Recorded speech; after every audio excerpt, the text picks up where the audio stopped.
আসসালামু আলাইকুম ছোট্ট বন্ধুরা, নিশ্চয়ই ভালো আছো। আজকে আমি তোমাদের বাংলা বই থেকে পাঠ 16 বাক্য লিখি এই লিসনটা আমরা পড়ি। চলো আমরা দেরি না করে শুরু করি। দেখো, পাঠ 16 বাক্য লিখি। এখানে কি আছে? পড়ি। কি পড়ব? দাও দিয়ে আমরা একটা বাক্য গঠন দেওয়া আছে এখানে, যে মা ভাত দাও। খাও দিয়ে আছে অনুরূপ, বাবা দুধ খাও। দিন, আমাকে বই দিন, মানে আমাকে একটি বই দিন। আবার এখানে দেখো, লিখি।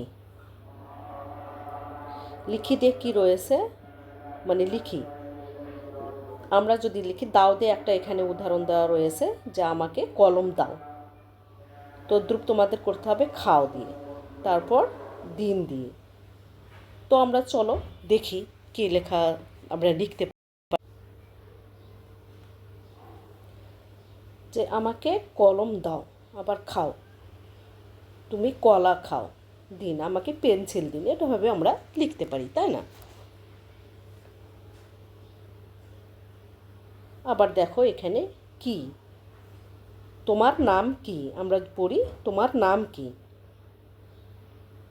তোমার নাম কি। আবার হচ্ছে কে, তিনি কে, প্রশ্ন করা হয়েছে।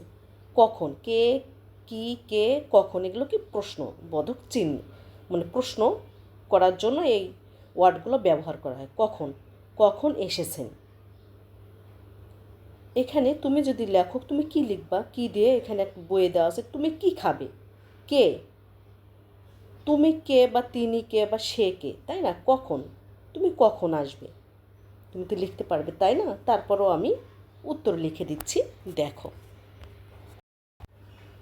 দাও দিয়ে কি, আমাকে কলম দাও, আমাকে ভাত দাও, আমাকে জামা দাও, অনেক কিছু তুমি লিখতে পারবা। তারপর খাও, তুমি কলা খাও, তুমি ভাত খাও, আমি, তারপর তুমি কি খাও, আপেল খাও, অনেক কিছু তুমি লিখতে পারবো। দিন, আমাকে পেন্সিল দিন, তাই না? তারপর দ্বিতীয় লিখিতে কি আছে, কি বইয়ে দেওয়া আছে, তুমি কি খাবে। তারপর কে, সে কে বা তুমি কে।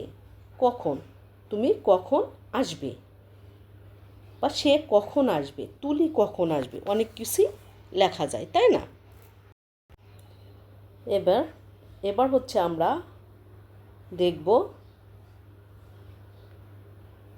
যে পাঠ 17, পাঠ 17 রাজুর আঁকা ছবি। রাজু একটি ছবি এঁকেছে, দেখো দেখি ছবিতে সে কি কি এঁকেছে। আঁকা, আঁকা বানানটা দেখো, সরেয়া চন্দ্রবিন্দু আকার কয়াকার কা, আঁকা। এঁকেছে, এ চন্দ্রবিন্দু কয়াকার কে, ছয়াকার সে, এঁকেছে।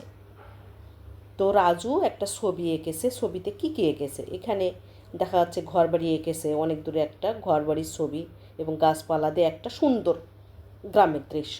এই যে এখানে একটা ছাগল, গরু এঁকেছে, একটি লোক কি যেন তার ঘাড়ে করে নিয়ে যাচ্ছে, দুই পাশে মানে হাঁড়ি জাতীয় কিছু নিয়ে যাচ্ছে। আবার দুইটা মানুষ হেঁটে যাচ্ছে, এখানে পালতোলা নৌকা, এখানেও নৌকা, এবং এখানে নৌকা ভর্তি হচ্ছে মানুষ রয়েছে। আর এখানে লোকজন রয়েছে, নৌকাতে ওঠার জন্য অপেক্ষা করছে, গাছপালা এঁকেছে। আবার দেখা যাচ্ছে এখানে একটি লোক বড়শি দিয়ে কি করছে, বড়শি দিয়ে মাছ ধরছে। নদীতে অনেক পানি, পানিও এঁকেছে, ঢেউ এঁকেছে, এবং হচ্ছে নদীতে এই যে মাছ দেখা যাচ্ছে। তাহলে দেখা যাচ্ছে রাজু একটা খুব সুন্দর গ্রামের দৃশ্য এঁকেছে, যেখানে অনেক কিছু ছবি দেওয়া আছে, তাই না? এখন দেখো, রাজুর আঁকা ছবি দেখে বাক্য লিখি।